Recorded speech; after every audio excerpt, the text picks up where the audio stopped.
Today is September 15th, 2024, and welcome to the 406th episode of the So Video Games podcast. Here on this show, I talk about any game at all, including new stuff, old stuff, and anything in between. My name is Brad Galloway, and I'm the one-man host of this show. I'm also the editor of GameCritics.com, a website that uses the full range of review scores from 0 to 10, while also offering full accessibility information on every review that we publish. Hello! Thank you for joining me today. As usual, I'll kick things off with housekeeping, where I talk about tidbits, news items, industry happenings, and basically anything randomly game adjacent that has caught my eye in the last 7 days. Now, before we get to the actual game-related housekeeping, I came across something pretty cool on Twitter right before I was going to start recording the show, and I felt pretty inspired to share it here. So this is going to be a bit of a divergence, but bear with me for a moment. I think it's definitely worth sharing. And also, credit goes to Andre Brock Jr., who is the person who typed out the alt text for this image. It is not his words. He retweeted it from someone else who posted it from someone who I believe was author unknown. So I know that's a really crazy telephone game connection of 7 degrees of Kevin Bacon about how we got to this point. But trust me, it's worth it. So whoever the original author is, thank you very much for writing this. And then thank you to everybody who shared it. Okay, here we go. X-Men is about civil rights. If you didn't get that, you didn't get X-Men. Black Panther is about civil rights. If you didn't get that, you didn't get Black Panther. Captain America fought Nazis. He is the embodiment of fighting the alt-right. If you didn't get that, you didn't get Captain America. The Empire in Star Wars is fascist. The Rebel Alliance is anti-fascist. If you didn't get that, you did not get Star Wars. Doctor Who was about an alien fighting for all of humanity in spite of totalitarian regimes. If you didn't get that, you didn't get Doctor Who. Deadpool is queer. He's pansexual. It's a fact. If you didn't get that, you did not get Deadpool. Star Trek is about equality for all genders, races, and sexualities. As early as the mid-60s, it was taking a pro-choice stance and defending women's right to choose. One of its clearest themes is accepting different cultures and appearances and working together for peace. It's also anti-capitalist and pro-vegan. If you didn't get any of that, you did not get Star Trek. Superman and Wonder Woman, and a whole lot of other superheroes, are immigrants. The stance of those comics is pro-immigration and pro-equality and acceptance. If you didn't get that, you did not understand Superman or Wonder Woman. Stan Lee said racism and bigotry are among the deadliest social ills plaguing the world today. If you are bigoted or racist, you did not get any of the characters that Stan Lee created. The stories we grew up with all taught us to value other people and cultures and to treasure the differences between us. Only villains were xenophobic or sexist or racist or totalitarian. I can't understand how anyone could have missed that. If you're upset that there's a black Spider-Man, or a black Captain America, or a female Thor, or that Ms. Marvel is Muslim, or that Captain Marvel was pro-feminism, or any of the other things that right-wing fans say is stealing their childhood, you never got it in the first place. The things you claim that are now pandering to the lefties were never on your side to begin with. If you consider yourself a fan of these things, but you still think that the LGBTQ plus community is too in your face, or you have a problem with Black Lives Matter, or you want to take the country back from immigrants, then you're not really a fan at all. Geek culture is not suddenly left-wing. It always was. You just grew up to be intolerant. You became the villain in the stories that you used to love. So pretty profound there, and also pretty accurate.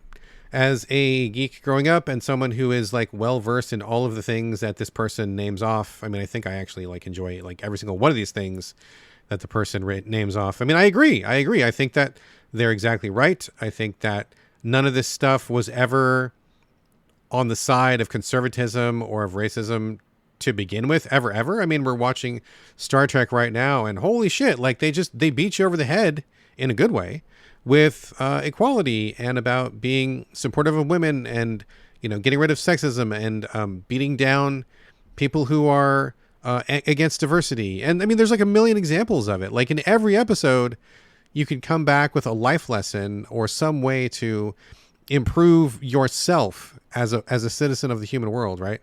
So I think it's really right. I think it's really correct. I love that they named out all of these huge properties, all of these things that really represent like geeks in America, I guess, if you want to use that word, or people who like comics and games and popular culture and all that stuff. When you really look at it, none of this stuff is woke. I mean, I guess it is down deep, but it's not woke in the way that conservative people use it, not like a slur.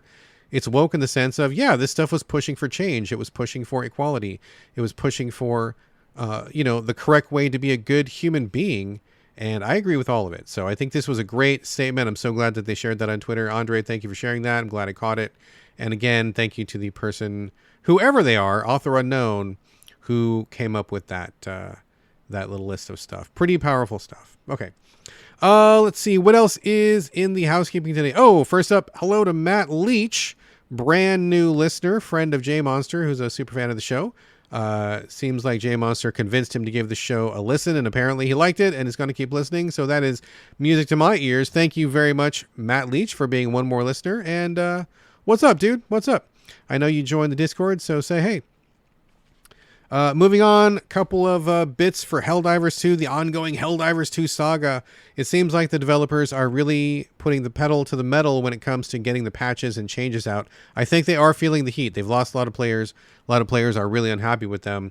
And we've covered it earlier in the show, like the Arrowhead developers, the makers of Helldivers 2, have just made a real long series of stumblefucks and bad choices, and they just seem to be really ignoring player feedback for a long time. So they have come around, and they have started to make some big changes. Now, they're announcing that on September 19th, which is 4 days from now, everything's going to change. They're going to have a whole bunch of fixes, bug fixes, patches, and a whole bunch of rebalances. So this is their first big drop. They're also dropping a new battle pass, which is all focused on chemical weapons, which is actually pretty cool because I do like the chemical weapons in that game. They're going to have a drone that shoots toxic poison. They're going to have a healing gun so you can shoot your allies and buff them back up. A couple other stuff like that, which is cool. But really, the big changes that they're making, they've been announcing one big change per day for like the last week, and I've been pretty excited about most of these. I'll give you a quick example. The Breaker, which was the most popular shotgun in the game for a while, is getting more stagger effect, and it's getting a bigger clip, which it badly needed. Flames in the game, like anything like incendiary mines or flamethrower, they're getting a huge damage buff because they got a huge nerf recently. And they're also going to affect armored enemies the way that they originally did. At some point, the developers turned off flame damage for armored enemies, which was a huge mistake. So they're turning that back on, which is great. The railgun is getting an enormous power boost. I want to say it was something like 250% more damage, which I think would be very needed and excellent. And a few other things like that. I haven't caught up with the most recent changes, but they're giving very specific... Oh, the Eruptor gun is getting a damage buff, and they're also changing the way that its shrapnel works, so it's not just a instant kill if you happen to shoot it anywhere in the vicinity of any one of your teammates. That was like, total clusterfuck if that happened. So a lot of those things are specifically good, specifically needed. I'm happy to see them taking action, being very forthright about what they're changing and why and how they're going to change it. So that's all great news. Very excited about that. All that stuff goes live on September 19th. And to be perfectly honest, I used to play Helldivers like at least once a day. I haven't touched it for at least a week. And I think the only reason I play it anymore is kind of just to check in right before the podcast. So I definitely have not been as addicted as I was, but if they make these changes and it becomes fun to play and it's not buggy as fuck anymore, I would be very glad to come back to it. There's still lots of life left in Helldivers 2. There's a whole new faction they haven't introduced. They haven't even gotten to vehicles yet. They haven't gotten to any of the special missions yet. They haven't gotten any of the boss battles yet. I mean, there's tons of stuff that we could still do in Helldivers 2, but you got to get the foundations squared away, and they have let those foundations crack. So hopefully they're going to get the quick, dry cement on the foundations, get the game back in fighting shape, get the fans happy again, get the game working properly, and we'll be back off to the races. That would be fantastic. Quick announcement here. We at Game Critics were offered a game. Now, none of us took it on for review for various reasons. I was too busy. Other people were busy also. We just didn't happen to cover it, but looks pretty interesting, and the publishers wanted us to at least mention it if we couldn't cover it, so I said, sure, I can do that.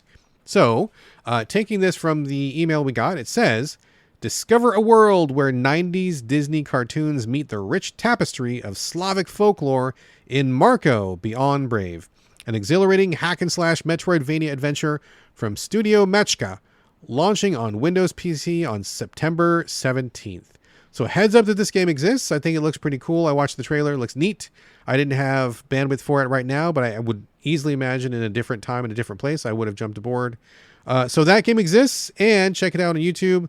It's going to be available in a couple days, 2 days to be exact. And I do have a code, PC code only. If you are interested in this game and you want me to send it to you for free so you can check it out, I'm happy to send you that code. All you have to do is drop me a line anywhere that you can reach me. Email, Twitter, Blue Sky, Instagram, what else? Discord, any of those things. Reach me. All the contact information is going to come up at the end of the show. If you want that code, I have exactly one to give away. I'm happy to give it away to the first person who asks. No contest, no competition, no challenge. Just literally the first person who asks is going to get that code. Again, Marco Beyond Brave for the PC. And let's see what else I got here. Oh, got a couple more things. First, more bad news for the industry. It looks like Microsoft laid off another 650 people from their games division. Holy cow. I'm seeing lots of stories from every corner of the industry about people getting laid off, studios closing, stuff like that. Just bad news all around. And it's just like, it's weird because there are still plenty of stories about like record profits. And it seems like if you've got record profits, you should be able to keep hold of those people. I mean, unless that profit is actually coming from the payroll you're saving by firing all your people. But I mean, that's dirty, dick dog down, dirty, awful behavior. And I hope that people are not doing that. But I think the industry is in a big state of flux right now. And I think if there ever was a time for unionization, it is probably 6 months ago. So anyway, my best wishes to everybody who got laid off. I hope that they recover and find new work and keep going, because being out of work is real tough, especially in our capitalist society. So that sucks. And the other last bit of housekeeping I have this week is about the PS5. The PS5 was just talking recently about their, PS5 Pro, I believe it's called. There is a Sony, show recently that talked about it. It was hosted by Mark Cerny, who kind of talked people through. I didn't watch the whole thing. I just watched like a clip of it, and then I read up some stories, and I certainly saw people talking about it afterwards. It was the talk of the town, basically. So they're going to be Sony, and by they I mean Sony. Sony's going to be releasing the PS5 Pro, coming out at $700 American, which is, I believe, more than $1,000 in Canada. And then that is a digital only model. If you want to get a disc drive, that's an additional $80. If you want the vertical stand, in case you need to stand it up, that's another $30.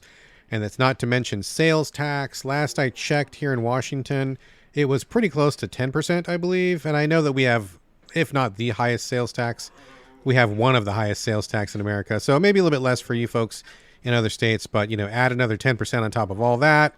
It's ridiculous. And I don't really think that they made a strong case for why someone would want this. Basically just like a little bit slightly better performance, slightly better, textures or whatever. I mean, like nothing there really seemed wonderful or impressive. And I gotta say, I've been playing a lot of PS5 lately, and I think it runs fine. I've got, I think, not a launch model, but I got mine, I think, 1 year after launch, because they were so hard to get. And I have had no performance problems. I think the games I've been playing are totally satisfactory and fine. And I just, as far as I can tell, they didn't show anything in this presentation that really made the case as to why anybody would need this, unless you were the most high-end, really picky AV sort of person. I know that some people are like, well, GTA is coming up soon, and you want to see that in the best possible light and stuff. I mean, okay, yeah, cool. I mean, I know that they've been working on it for like a decade or something ridiculous like that, and I'm sure it's going to have all the bells and whistles, et cetera, et cetera. But I mean, I'm not the biggest GTA fan, and honestly, do I really want to spend basically like $1,000 so I can see slightly better textures in GTA? I mean, where are the other games that take advantage of this? I don't think they will, because the consumer base is split, right?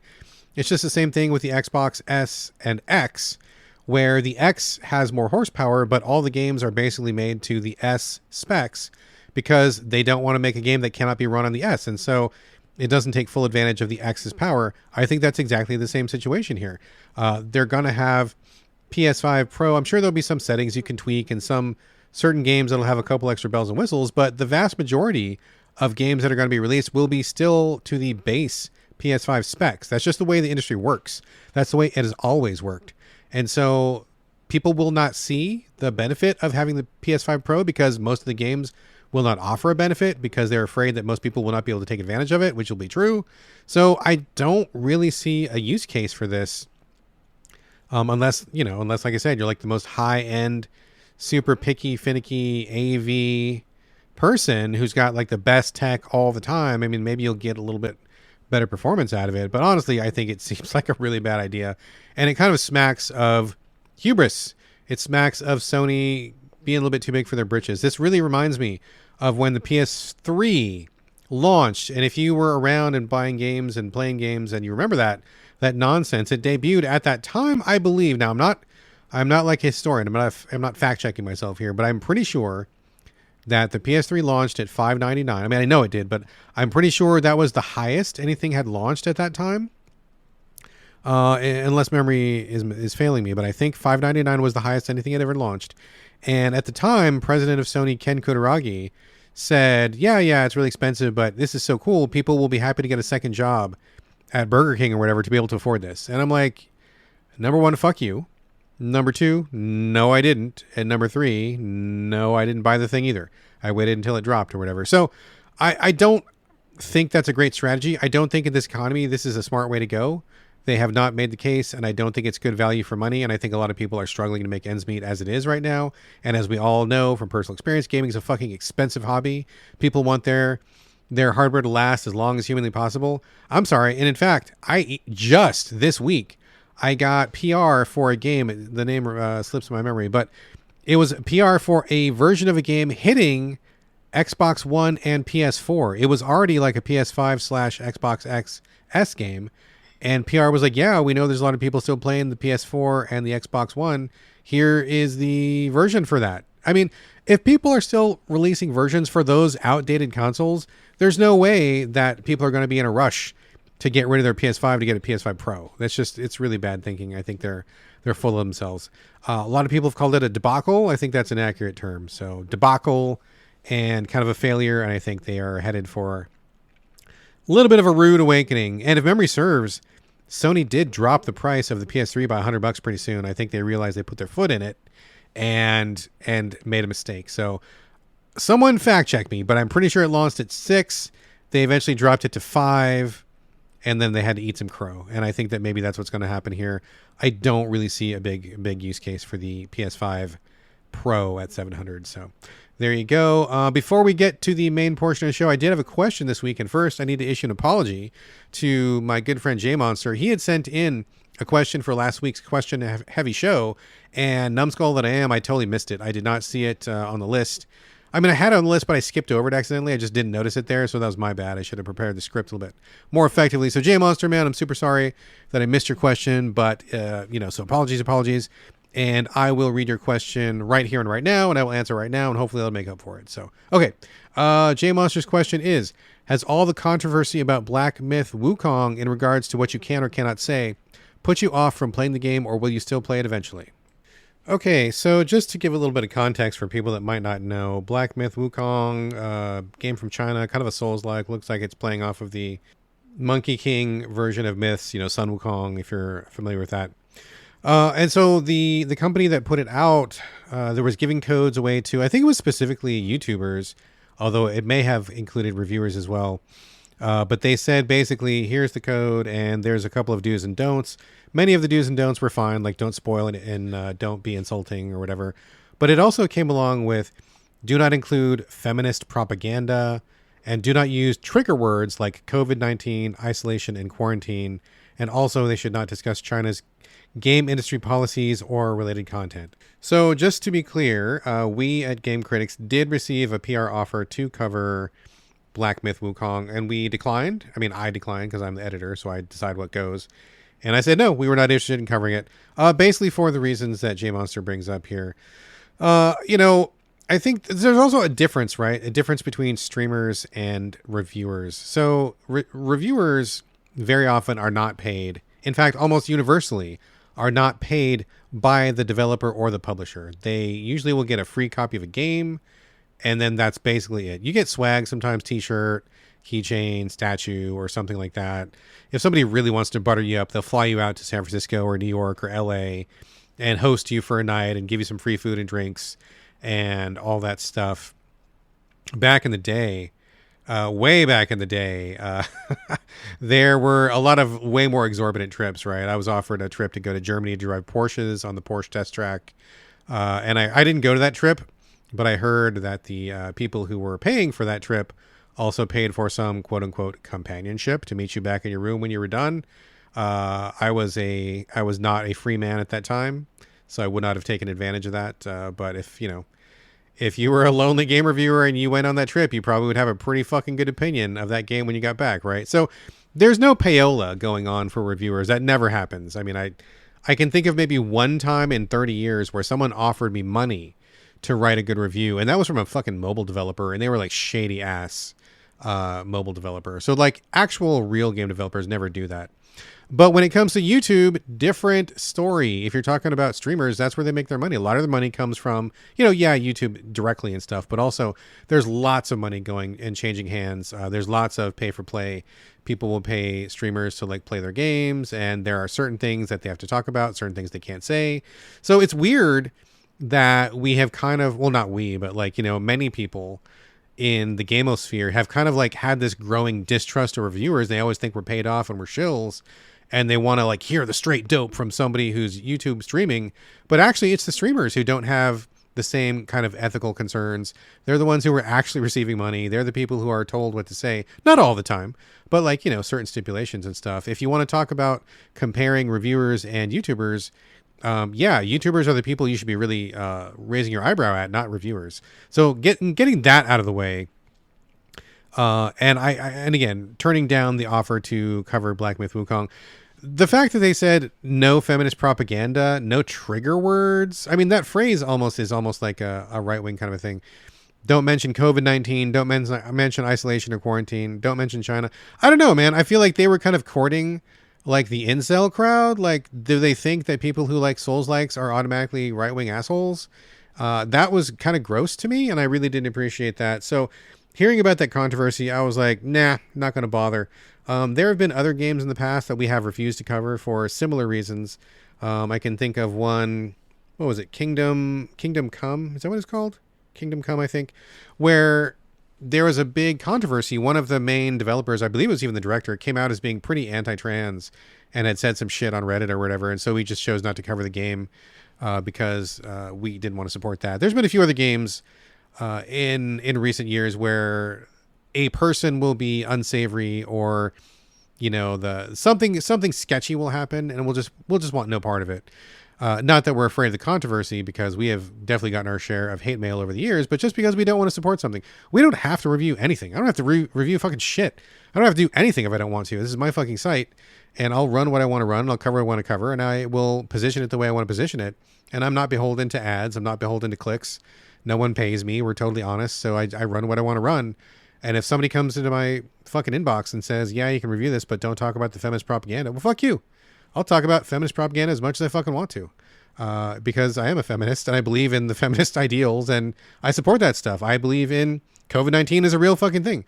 I believe in equal rights. I believe in, Black Lives Matter and LGBTQIA support and protecting trans kids. So if anybody comes in my fucking inbox and like is smacking of that kind of a person, right? Don't talk about this. Don't talk about that. Fuck you. Take your game and shove it up your fucking ass. I don't care. Like, there's like a billion other games I could play. I'm drowning in fucking codes. I'm going to stand up for equal rights and for people who need support in society right now. And this is fucking video games, dude. Like, who cares? Take your game and just fuck right off. So yeah, we didn't cover it for that reason. I didn't have any words with PR or anything. I deleted the email and moved on with my life. But I do not appreciate this approach. I don't like that I'm seeing it more often. And in fact, I just got another email. I'm not going to say who it is, but I got an email from another Chinese company. Not the same Chinese company as Black Myth Wukong. It was something else. Did I say that right? No, I think I messed it up. Black Myth Wukong. Different company. And they were like, hey, we wanted you to review this game. And it was something I was genuinely interested in before I even got the PR. And they're like, what? There are rules. And I was like, oh shit. And they're like, yeah, you can cover it and don't spoil. And no disparaging comments. And I was like, whoa, pump the brakes, Fred Flintstone. and I emailed them back. I'm like, what do you mean by disparaging comments? You need to clarify that before we agree to review anything. And so they emailed back and they're like, oh, nothing crazy. Just don't be really offensive and don't intentionally slag our game. They're like, if you have a negative review or you don't think it's very good, that's fine, but don't do like a hit piece on it. And I'm like, okay, I mean, that's reasonable, right? Like, I think that is a baseline expectation for game reviews. Like, don't review a game if you are going into it with a negative attitude or if you're going into like hate play it, right? So that's reasonable, and I'm glad they clarified that. But I am seeing a little bit more of this like guidance coming our way from PR people and publishers. So there definitely needs to be a stop put to that. And I will say that the respectable people, the good people, the people you can trust, the people who are really ethical, they don't put any restrictions on you whatsoever. I've worked with some of the best people in this industry, and they're like, yeah, do whatever you want, say whatever you want to say. It's all fair game, because this is how reviews work, and we're not going to tell you what to say. And there you go. The worst reaction I ever got, from being completely honest, which I've talked about on the show before, was being cut off. We were very straightforward about a couple of Sony games, big budget Sony games, and Sony cut us off. And that's our prerogative, right? They didn't want to give us any more free codes because they didn't like what we had to say. That's fine. But they didn't tell us what to say. And I certainly didn't follow anything that they might have wanted us to say. And it led to that relationship breaking down and going up in flames. That's fine. I mean, we can still cover it. We can cover anything we want. Just have to rent the game or buy the game or whatever. But I mean, that's really kind of the worst, right? It's just like not getting a code for free. Oh, boo-hoo. So what? Life goes on. So, yeah, I don't appreciate that. That is exactly why we didn't cover Black Myth Wukong. I'm not going to cover it. I have no plans to cover it. Will I play it? Probably not. I've got 10,000 other games to play, and there's more coming every single day. And to be perfectly frank, I already forgot it existed. So I don't have any plans to circle back, and I just don't really want to have any truck with people who approach it like that. Is it a cultural misunderstanding? Is it an industry misunderstanding? Is it a difference between the East and West?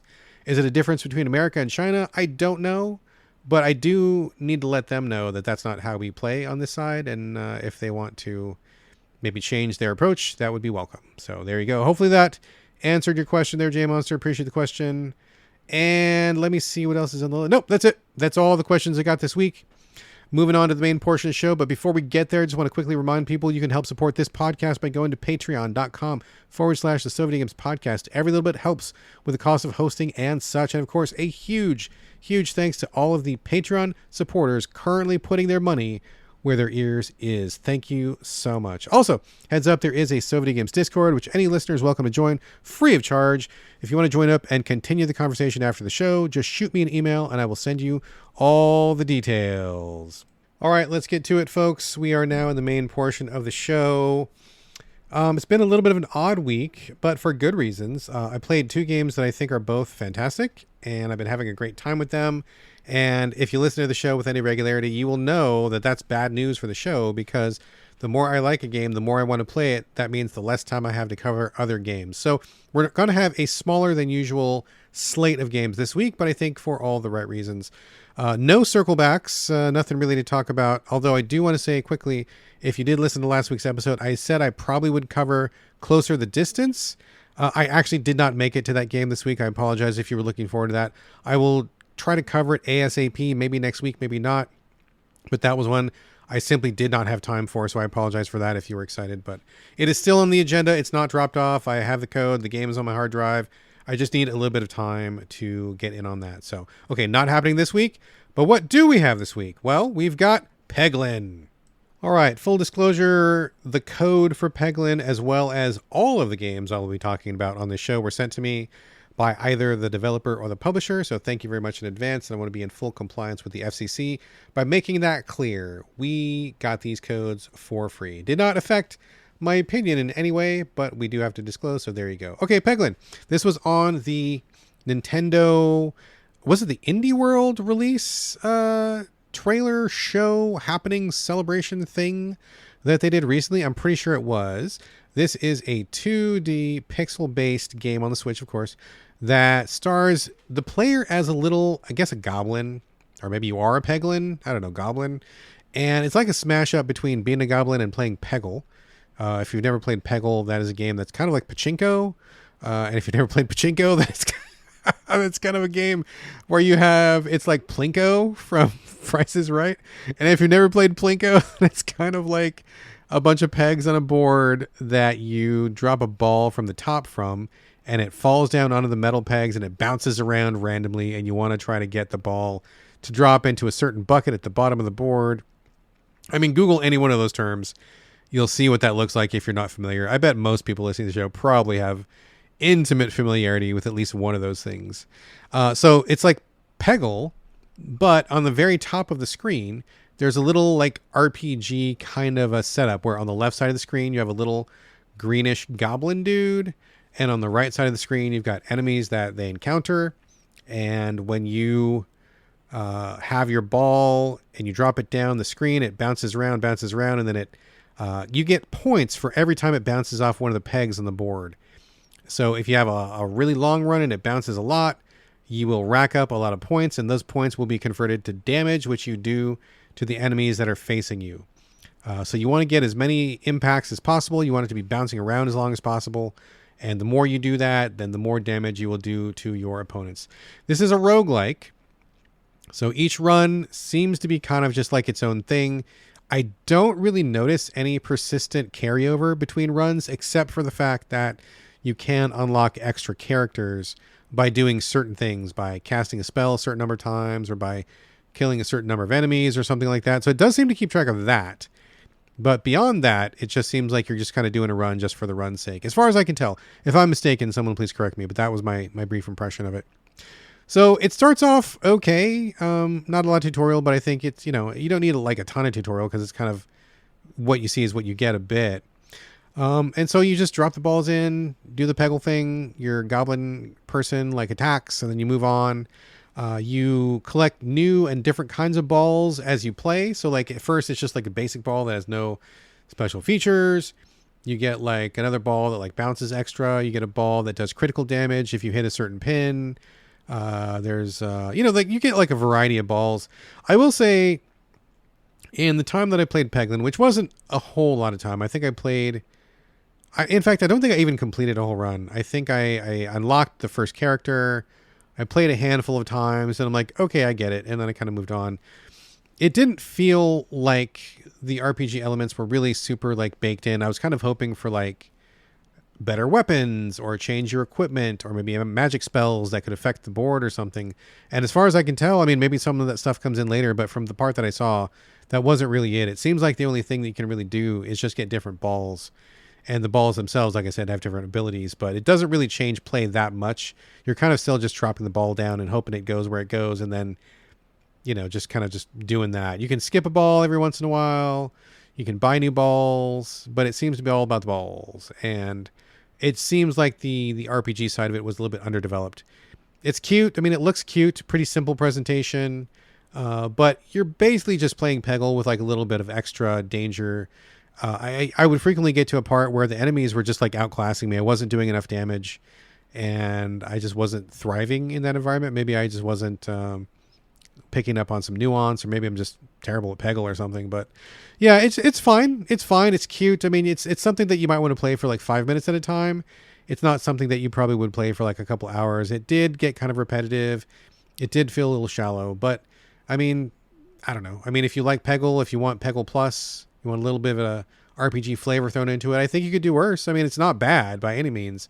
It just kind of got repetitive and it didn't feel very deep, and I kind of bounced on it. Maybe after the first day. Like I said, I played it for a couple times, unlocked the character. I feel like I really got the gist of it, and then I moved on. So not a game I'm going to be coming back to, but I think it's cute, and I do enjoy explorations of new formulas in games, and I appreciate they try to marry two things together. That's generally something I'm in support of. So there you go. That is Peglin, available on the Switch. It's where I played it. I believe it's also on PC. Moving on, I am also playing Space Marine 2 this week. And if you listen to the show, you know that I'm definitely a Warhammer 40k guy. I don't play the tabletop, but I do play basically every single game that comes out in electronic format. I think I've literally tried everything that came out for console. There's a bunch on PC I haven't touched, but if it's on console and it's 40k, you can pretty much guarantee that I've played it. I really like the setting and the themes, and I don't believe in it. Like, it's not my personal credo, but I think it's a cool futuristic place to set stories and to set action. I think it lends itself really well to tactical play, and it's just so over the top. Like, it's really over the top. I don't take it seriously. I don't think many people should take it seriously because that's a little bit scary. But I think in terms of just an IP, it's pretty interesting. Lots of potential, lots of ways you could go with it. And this is the latest to hit consoles. Space Marine 2, you don't need to play the original Space Marine. I think it came out literally like a decade ago. And I'm trying to remember anything about it other than it was just like kind of a repetitive hack and slash. I didn't think it was that great back in the day, and it's been quite a while, so that pain has faded.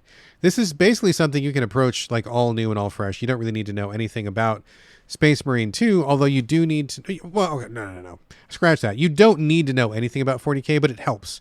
It helps a lot if you know what the setting is, what the general status of things is, like what certain items are, like what names are. You can still enjoy it, like absolutely enjoy it, even if you don't know that, but you'll get so much more out of it if you do know more about the IP. This is basically a pretty straightforward story, Space Marine story, where you are in the Imperium, which is like the Empire of Man.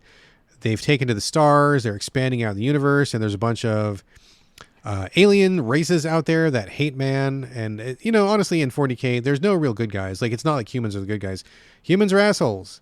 And then you find the Tyranids, and the Tyranids are assholes. And then you find the Chaos guys, and those guys are assholes. Like, everybody in 40K is like an asshole of one type or another. That's just how it is. And so there's no heroes here.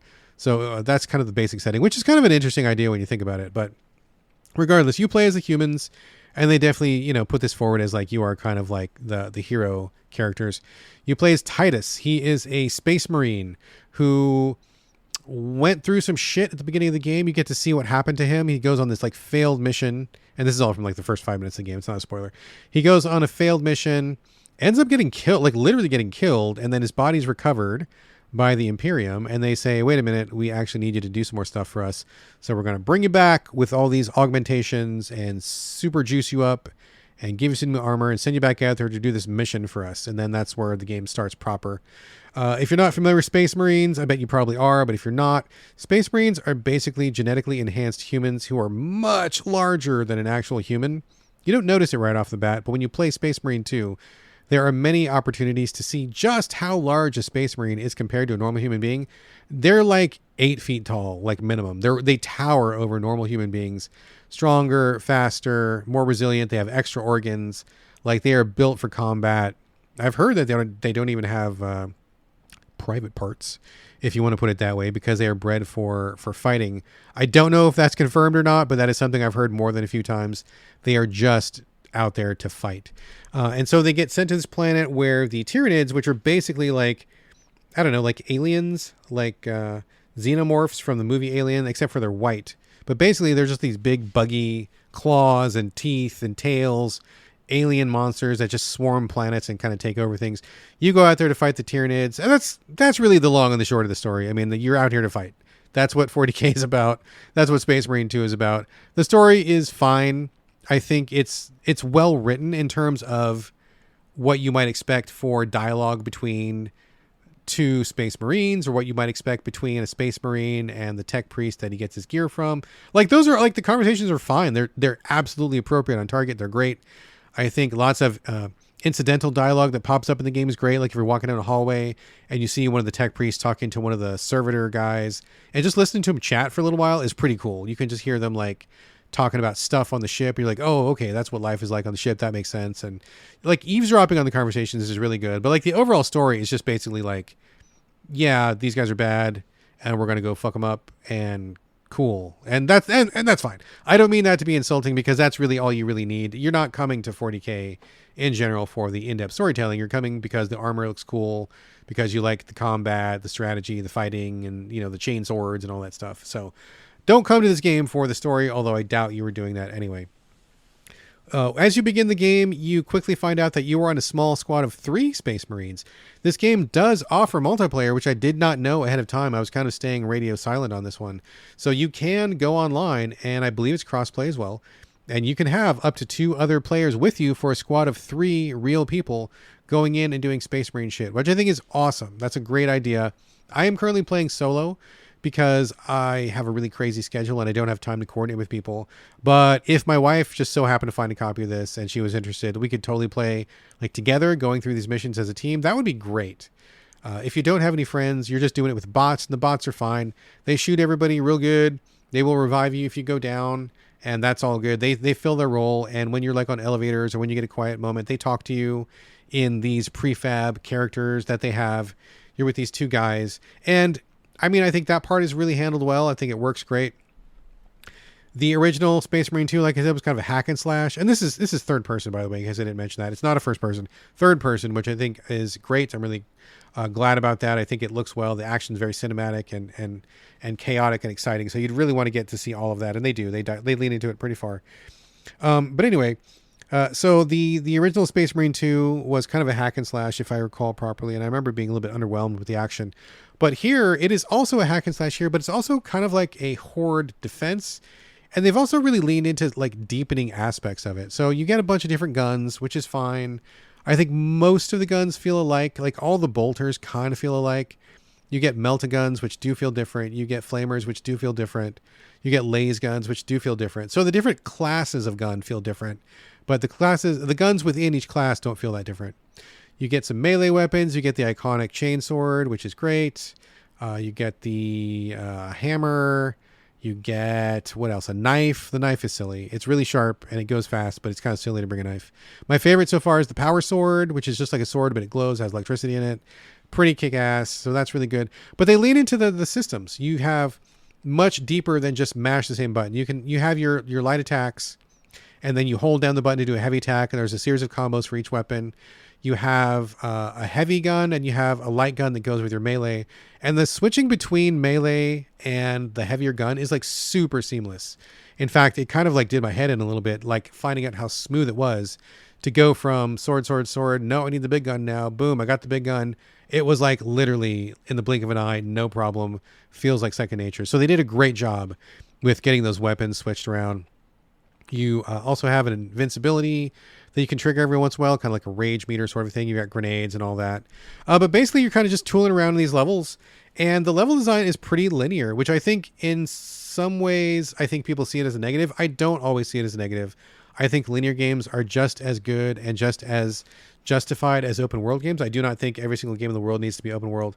So I think having these linear levels is great. And friend of the show, Mike Susky, was talking about this in the So Videogames Discord, I think yesterday, and he was saying that this game feels a little bit like a 360 game in terms of like how the levels are laid out and how the progression goes, and he meant it in a positive way. And I agree, it does a little bit feel like the level design was kind of old school in that you start at the beginning of a level, there's really only one path all the way through, like tons of eye candy all over the place, backgrounds exploding, monsters all over the place, thousands of monsters on screen in the distance. Like it looks like a fucking war is going on, fucking Armageddon all around you. It looks amazing, but really when you strip all that away, you're just on a linear path. But that's fine. I don't really want to be searching all over the place. I mean, what I want to do is get to the action, and that's exactly what they deliver. So they do a great job of keeping things on track. You're always moving forward. Very rarely do you not know where to go. A couple times here and there will be like a little bit of an unclear path, but for the most part, you know exactly where you're going, and the path is clear. And you're just kind of moving forward, taking out guys, using your big gun, switching guns at regular intervals. You'll pick up guns as you go and looking for ammo, shooting guys, and then going back to the combat. There's also other stuff to the combat, which I appreciate. There is a parry, which I was actually quite scared about because I'm just so fucking over parrying these days. But it is like incredibly generous parry. I was able to do it like with literally no problem at all. And I'm terrible at parrying. If I can do it, anybody can do it. So you can parry. You can swat small enemies away to set them up for a shot. When enemies do a wind up, you can counter that. And it's also super easy to do. It's super generous timing. You can counter that and do like an execution on them. You can also, what else? You can block moves and then set people up to be stunned. And when they're stunned, you can headshot them. So there's like lots of different combinations to the moving around. Like there's a dodge as well. So you're always kind of moving around. You're always kind of doing crowd control. You got switching back and forth between two guns, your melee, you're countering people, you're parrying people, you're shooting the crowds, you're throwing grenades. I mean, the whole thing is just like action, action, action, wall-to-wall action all the time.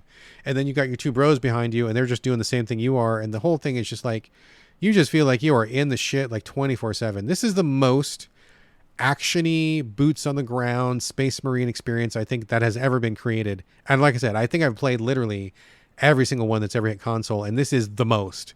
Capital T, capital M, the most, where you're just constantly swarmed by Tyranids. And you really get a sense of like, oh, fuck. this must really be what it's like if you were an actual space marine going off to fight in one of these wars. You were just like covered in fucking aliens all over, from left and right and up and down and behind and in front and just all over the fucking place, and biting you and scratching and spitting, and everybody's shooting you from a distance. It must be just fucking pure hell all the time. And it's a good thing you're so fucking tough, because this thing is just not a joke. So it just feels great. Like you're just always doing something, that the action never lets up. And it's just like really, really intense. Lots of amazing set pieces, lots of like 40K imagery, tons of nods to the series. There's a few things I'm still waiting for. We haven't seen any of like the Juggernaut sarcophagi yet. We haven't seen any of the really big vehicles. We haven't done a big vehicle scene yet, which I'm actually waiting for. But we have done jetpacks, which is pretty cool. I think the armor looks great. And then you see like a lot of the small human-sized foot soldiers guys showing up.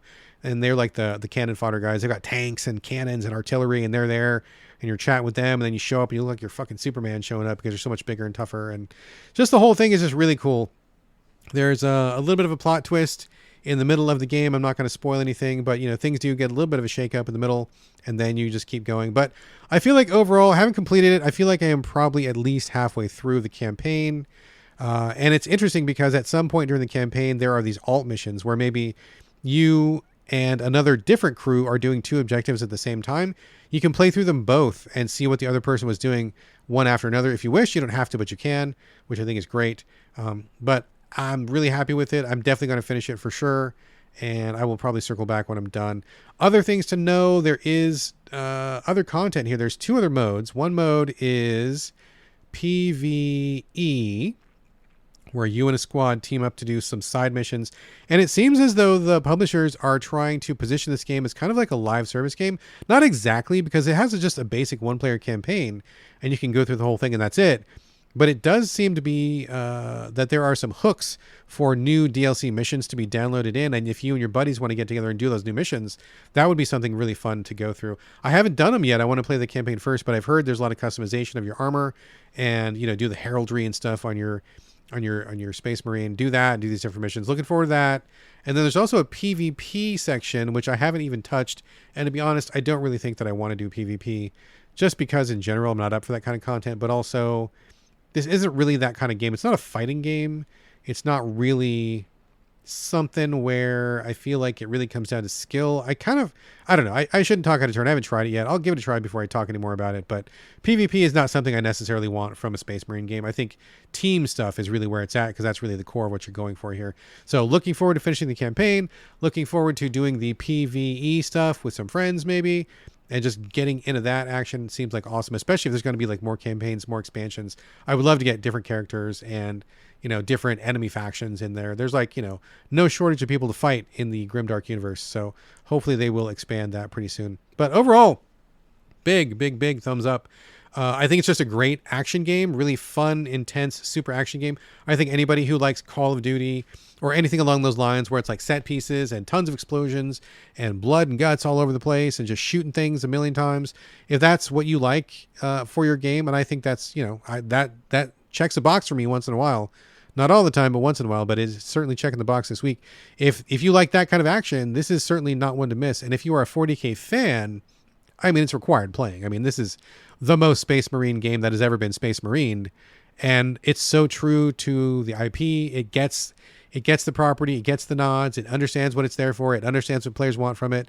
Everything looks on point, like all the dialogue is correct, all the references are correct, all the imagery is correct. Like, so if you are a 40K fan, this is like prime USDA grade A stuff. So definitely play that. And if you're just an action person, you still might want to check it out. So overall, Space Marine 2, pretty fucking awesome. All right, last game of the show, Caravan SandWitch. This was originally brought to my attention by John over at Gaming in the Wild. Go check out his show if you haven't already. If you're listening to the show, you're probably a person of refinement and class, so you probably are already listening to it. But if not, check it out. Gaming in the Wild is great stuff. Great people over there. Love John. And the people in the Gaming in the Wild Discord are the cream of the crop, so go ahead and check that out for sure.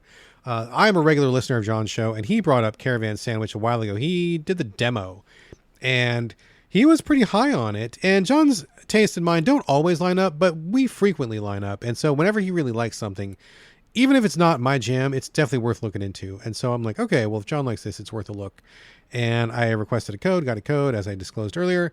And man, this game really knocked my socks off, you guys. So first up, I just want to get this out of the way. Caravan SandWitch, SandWitch, is a terrible name. It's goofy.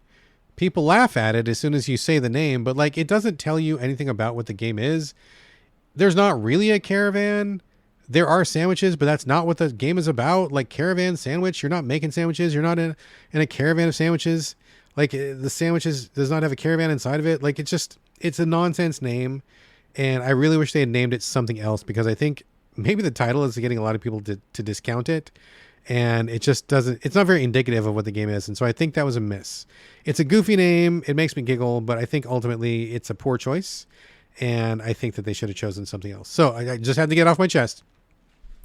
And let me just say, like, in no uncertain terms, I think this game is absolutely fantastic. It blew me away. I think it's so cool, so interesting, and so innovative in so many ways that I think it's just marvelous. And I think this is very, very, very likely going to be on my top 10 of the year. So even though I hate the name, I think this game is marvelous. Let me just be real clear. I want to underline that and make sure there's no misunderstandings.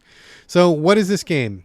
Well, you wouldn't know it from the title, but you start off as a character in a space, I don't know, space station, space satellite. Your name is Sage, I think. It's a French game, I believe. And so all the names are kind of unconventional for Americans. I'm sure they're probably normal for French players. And I'm not saying one is normal and one is not, but, you know, they are unusual names for American players, and they're kind of hard to pronounce. Sauge is their name. So I think it's Sage. I don't know. I don't know French. I'm sorry. I apologize if I'm absolutely slaughtering that. If anybody wants to let me know how you pronounce it, please feel free. But the game starts off kind of weird, actually. Like, you're kind of like in this space station. You're not really sure what's going on. You get on a space bus and you go down to this planet, and then you arrive. And when you arrive in this like really small village, I'm talking about like 10 people, maybe probably even less than that, in a village, and you just show up and everybody's like, oh, you know, you're back, and what's up? And you've been gone. And so apparently it turns out that you're from this planet, which at the moment is mostly desert. You left the planet and your tiny village to go work in space, where the conglomerates are, where the companies are. You went to go get an education. You wanted to become a pilot. So you left your small town behind and you went to orbit and the cosmos and whatever. And now you're back. And the reason you're back is because you got a message from your sister. Your sister disappeared 6 years ago. You thought she died. And then you get a message saying, actually, I need help. I'm here. And so you zip down from pilot school in the cosmos back to your home planet, back to your tiny village, back to all the people you left behind. And you're here to find your sister. That's the opening premise of this. Once you get there, it turns out to be a third-person open world. Honestly, it's a Metroidvania.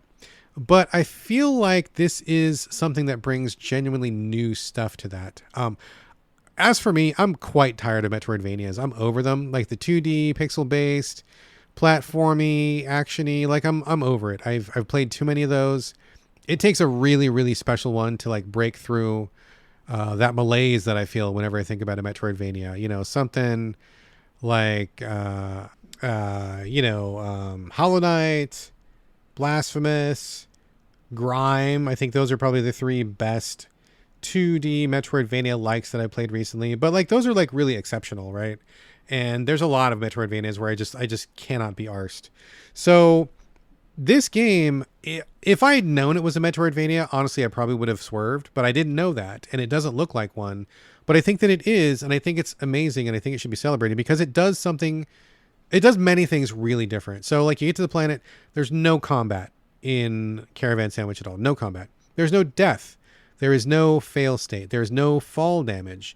I don't believe it's possible to ever permanently screw yourself out of anything without the game giving you a warning first. It is possible to leave some quests unfinished and unfinishable, but the game absolutely gives you a big ass warning before you do that, and they let you choose. And if you want to go back and finish them, then you absolutely can go do that. So they take away the penalty. There's no resources. There's no thirst meter. There's no food meter. There's no energy meter. There's no damage. Like it's literally like the safest possible game. There's no way to hurt yourself. There's no way to drown. There's no way for anything bad to happen, which I think in and of itself is kind of revolutionary. Beyond that, they take away the 2D side-on platforming perspective and put it in the open world. And it's still a Metroidvania, though, because you have the ability to go to all these locations. You can drive around the world as much as you want. The entire world is open to you from the beginning. And so all you have to do is figure out where you want to go. The map is obscured at first. You have to go and find the map scramblers. And then once you destroy those, which you actually get done pretty quickly, it just takes a minute, you can go and see the whole map. So that the map is excellent. I think the map is great. They give you lots of information on the map. Words pop up, icons pop up. So it's very, very useful. Great map. You can drive around and then you see different aspects of each place. Now, the thing that's really cool about this is the world. Because you're on a small planet, corporations used to be there and then they left. They raped the planet of its resources and then they bounced and they left behind this like desiccated, dry planet where it's really tough to survive. The people who are remaining there are really, really struggling. They don't have enough food. They don't have a good means of growing food. They're trying to get by with like the natural seeds found in the environment. The water is a problem. Energy is a problem.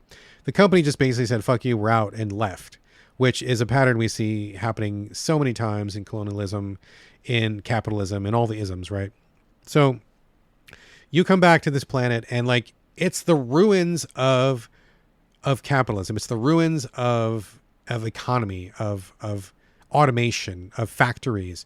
You know, you see all these abandoned installations where it was a factory, it was a shipping center, it was a depot, it was a dock, but no one's there anymore. They bounced. No one gives a shit because they got their profit and left. They left all this stuff.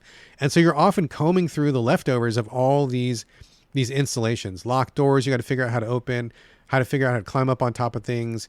And the main thing that you're doing throughout the game is you're finding components that are used to make tools. And I don't know what it is. I don't know what the secret sauce is.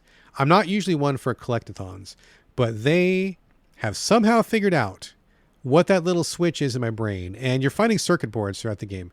Some glow green, some glow yellow, some glow red, and some glow purple. Those are really your only your four main collectibles. And I don't know what it is, but picking those things up is the fucking most satisfying thing I've done all year. And there's nothing special about it. Like you pick them up, a little sound goes off. Maybe it's the glow. Maybe it's what it looks like. Maybe it's just how easy it is to get them. But like, it is so addicting to pick those things up. I will go out of my way to pick those things up, even if I don't need them, because something about it is like giving me like a little dopamine rush every time I pick one up. And that's not usually what happens for me. So I'm not sure what they got right, but they got something very right with the collectibles. But basically you're collecting all these things. You're combing all these abandoned facilities, looking for these components because you want to get enough of these components to build tools. And every time you build a tool, it lets you access more of the facilities, just like in a Metroidvania, right? Like you start off the game, you can only jump once. Usually the first thing you get is a double jump, right? And then as soon as you get the double jump, you can go back to that place where the cliff was too high. You double jump over it. Same thing here. You start off with like a van that you can drive around and you can get to certain places. You know, the first thing you get is like a scanner, and the scanner helps you find objects in the environment. That'll increase how many like components you get, and it'll show you like hidden doors and stuff like that. And then you go back and you get like a grappling hook, and the grappling hook can help wrench doors off their hinges, or it helps you grab something from far away. And then you get that thing, you get more components, and come back and it opens up more things. It's literally the Metroidvania formula, but with the danger and combat taken out and applied to an open world where there are no stakes, right? And I don't mean that in a bad way, but I mean like you're never in danger. You're never in any harm. You're simply talking to people, trying to help them rebuild their community, trying to reconnect with the people you left behind, while also discovering this world that has been absolutely cast aside by the corporations who no longer see any profit in it. It is a marvelous setting. It looks great. I think the graphics are fantastic. It's kind of a flat shaded, kind of a color cartoony style, which is just fucking gorgeous. It looks amazing. I think the world design is fantastic. I relish going into all of these ruins and just kind of climbing around and kind of observing, looking to see what connects to what. Where does this power cable go? How can I get this door open? If I jump off of the van and on top of this roof, can I get there? Like a lot of like 3D spatial challenges that I think are just marvelous. No two facilities are exactly the same. And so you are often trying to think about, okay, well, how does the topography of the land factor into this? Like, where do I need to go? Do I need to get to the very top? Am I trying to go underneath? Is there a basement? Like, what's going on? How do I get through these doors? How do I open this gate? And the further you get, the more tools you get. And every tool is really simple to use, really fun to use. There's no limits. There's no fuel tank. There's no energy tank. There's no limited use. You just use the things as much as you want. They really want you to engage with this experience. And I just think the whole thing is marvelous. It's like the most intense breath of fresh air to play a style of game that I thought I was done with, and then to find it completely, absolutely revitalized. Not only because of the new 3D perspective, but just like, the changing of no combat and exploring in a way that feels organic and exciting. Like trying to go through these old facilities is way more exciting than like this, the really contrived high ledge or the red door that you need a missile to get through or whatever. It just feels like you're in this land to kind of just meet the people again, reconnect with these people, rebuild community, make friends. And as you're doing it, you're exploring the leftovers of this husk of a corporate world. And it's so fantastic. I love Caravan SandWitch so much. The story is interesting. I will say that it becomes pretty backseat to think about your sister because you're so caught up in the other things. Like people will give you side quests. There's a baby to take care of. There's frogs that live on the planet that can talk to you, and they've got stuff that they want you to do. There's other people on the planet. I don't want to spoil anything, but like the other people on the planet are fucking really interesting to talk to, and I love talking to them. And I think their quest is so fascinating. I think it's great. There's just these little nuanced bits as you go through the world that just show so much time and imagination and care has gone into it. And I really relish every moment. I read all the dialogues, which I don't usually do. I try to find and explore every little nook and cranny, which I don't usually do. It just feels so rewarding. And there's usually something wherever you look, and there's always something interesting to find. And it just is so not punitive that I don't mind searching. If you fall down a big chasm, no problem. You're right back up on there. You can make most of the jumps with ease. You can use your tools very effectively. You don't have to worry about running out of power tanks or anything like that. You're not going to have to run back to the village and eat something. You just do your thing. You're just playing the game like you're just exploring the world. And it's so fucking great to feel so free and welcome in this otherwise inhospitable appearing environment. I really appreciate the people you meet in town too, like just kind of getting to know them. Everybody has a history with you, and the feeling of like leaving town, leaving your friends behind, coming back and reconnecting is great. I will say, I'm pretty sure this game is French. I'm like 99% sure it's French. The English script, the translation or localization could be a little bit better. There's a few kind of like weird phrases, or I just don't think the voice of some of the dialogue hits quite right. I think it could be zhuzhed up just a little bit. So it's not terrible. I mean, I'm certainly understanding it. I think it's fine, and I enjoy it for what it is. But the script could be a little bit more, I don't know, organic in terms of English. I don't think it quite hits in the English language just right. And the other complaint I have, not a complaint. I mean, these are so fucking minor. These are like micro complaints. There are a few collect quests, which I do want to finish just because I want to see how they wrap up. But there's a couple times when I'm like just really struggling to find this one or two items, and I just can't find them. I think probably what I need to do is just forget about it and just go about the rest of the game, and I'll probably stumble across them naturally. But there's a couple quests that I think are a little bit difficult to find the things you need. And there's one or two times in the game, not many, but one or two times, like when someone comes with you to go on a side quest, they want you to fucking do that side quest. They will not wait around for you to go do something else. And so if you are on a side quest with somebody in the car with you, and then you see something like, oh, it's that mushroom I needed, or like, oh shit, there's that cereal bar I needed, I got to go get that thing. You can only take a couple steps out of your car before they warp you back and they go, no, you got lost. Let's try again. So they kind of force you to stay on a path. When you're doing a side quest, you got to do that thing for that person right then and there, and they don't put up with it otherwise. But honestly, that only happens a couple times in the game, and it's not really that big a deal. But there was one time when I really, really wanted to take a side turn, and I couldn't take it because I saw a thing I needed, and I finally found it. I couldn't grab it, but whatever, it's fine. It was no big deal. But those are like complaints of the smallest order. I mean, they're not even really complaints. It's just a thing I noticed, none of them even remotely dampen the enthusiasm I have for this game. I've had such a great time with Caravan SandWitch, exploring the world, meeting people, just like figuring out the puzzles in each location and just applying my tools in a different way. And I just, it's so satisfying to pick up those doodads and to meet the people. I think is really interesting. Definitely a sci-fi twist to it. So it's fantastic. It's fucking fantastic. I loved every minute of it. I am very, very, very close to the end. I think I'm only like 1 or 2 quests away from finishing the entire game. Will finish it, and I've loved it. It's just like a major thumbs up. I want to give a big shout out and thanks to John over at Gaming the Wild for bringing this to my attention. I'm not sure that it would have caught my attention if he hadn't highlighted it. So thanks, John. I really appreciate it. Owe you one. And I think Caravan SandWitch is fucking fantastic. I will very likely be talking about it at the end of the year. So thumbs up for sure. Major, major, major. Okay, folks, that is it. The game portion of the show is now officially done, but I do have a couple of non-game things to mention this week.